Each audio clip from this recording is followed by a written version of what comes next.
A Saturday night in downtown Indianapolis erupts in gunfire and chaos. Control, we got shots fired just south of Washington, Illinois. Multiple shots fired. The 7 children and teenagers shot outside a mall that March weekend became the latest victims in a city with a gun problem. So how bad is the gun violence right now in Indianapolis? It's bad. We're the last 5 years has been the highest level of gun violence in the history of the city. When I first started doing this in 1999, we would run into a group of kids, maybe 6. Maybe 1 out of the 6 would have a gun. Today, all of them have guns. Reverend Charles Harrison worries. So he walks, night after night, block after block, with his group, the 10-Point Coalition, some ex-offenders themselves. These volunteers patrol neighborhoods impacted by crime, hoping to spot and stop and prevent more incidents as the number of young people killed by gunfire reaches record highs in the city. I don't know.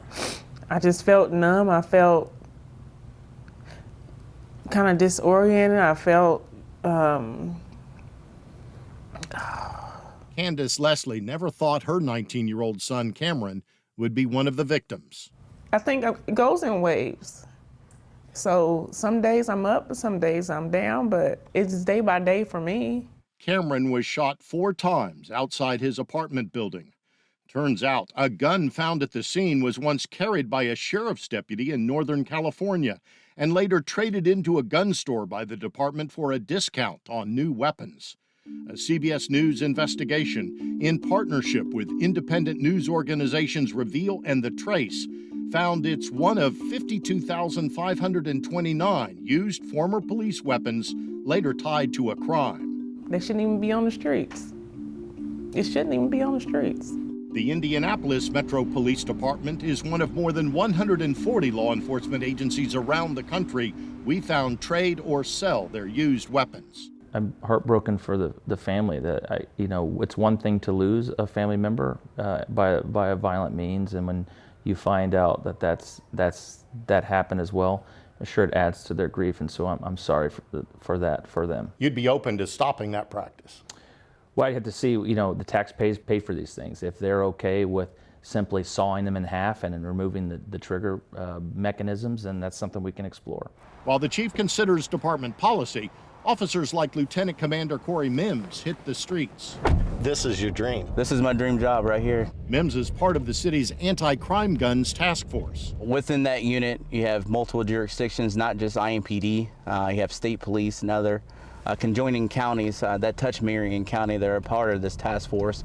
On top of, we also have federal agents also in our office as well through the ATF. If we identify individuals that aren't supposed to have guns, we're targeting those individuals. Founded in 2021, the task force uses tools like surveillance cameras, community outreach, and data analysis to track offenders.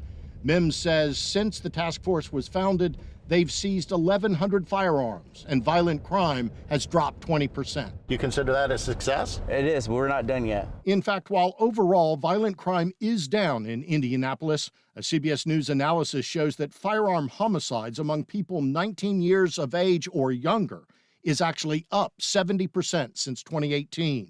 It's a trend Mims says he sees on the street.